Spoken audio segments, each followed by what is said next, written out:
Okay, drilling into asphalt. What we have here is a Milwaukee SDS Max.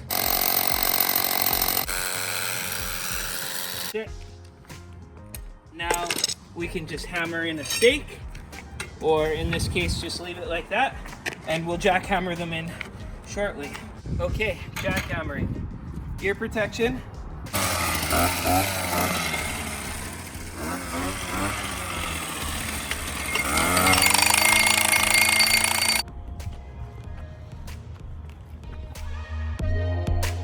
Okay guys, it's Lee here, the rental guy.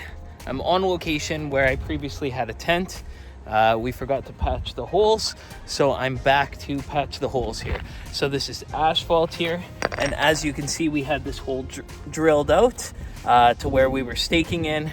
And to patch the hole, we buy these. They're asphalt patches.